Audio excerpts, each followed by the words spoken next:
Hi, ఈరోజు మనం mushroom biryani చేస్తున్నాము. మష్రూమ్ ఫ్రెష్గా త్రీ ప్యాకెట్స్ తీసుకొచ్చాము. అది బాగా కడిగి దాంట్లోని కొంచెం పసుపు, కొంచెం గరం మసాలా, ధనియా పౌడర్, జీరా పౌడర్, అల్లం వెల్లుల్లి పేస్ట్, పుదీనా, పెరుగు కొంచెం అన్నీ కలిపి మ్యారినేట్ చేయాలి. మ్యారినేట్ చేసి ఒక 1 అవర్ ఉంచాలి. ఇది బాస్మతి రైస్ ఒక ½ అన్ అవర్ కడిగి నానబెట్టుకొని పెట్టుకున్న తర్వాత స్టవ్ మీద బాణీ పెట్టుకోవాలి. దాంట్లో 2 లవంగా, 2 ఇలాచి, దాల్చిన చెక్క, గరం మసాలా పదార్థాలన్నీ వేసుకొని అది కొంచెం ఎర్రగా అవ్వనిచ్చి మనం కట్ చేసి పెట్టుకున్న ఉల్లిపాయలు, పచ్చిమిరపకాయలు కొంచెం బాగా బ్రౌనిష్ కలర్లా రావాలి. వచ్చాక దాంట్లో కొంచెం టమాటో వేసి కొంచెం ఫ్రై చేయాలి. అంటే దాని పచ్చితనం అంతా పోయేంత వరకు ఫ్రై చేయాలి.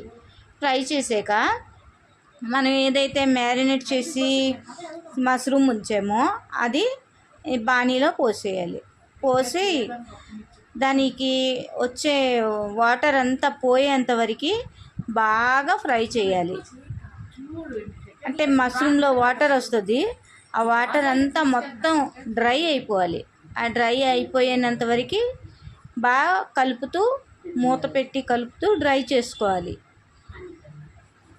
ఆ డ్రై చేసేటప్పుడే మష్రూమ్ బాగా ఉడుకుతుంది.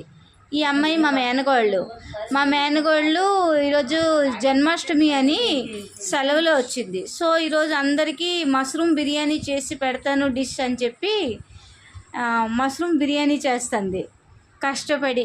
ఎంతమందికి అంటే 8 మెంబర్స్కి చేస్తుంది. ఒకరికి ఇద్దరికి కాదు, 8 మెంబర్స్కి. చూడండి ఎంత బాగా కలుపుతుంది. మష్రూమ్ చాలా బాగా కలుపుతుంది.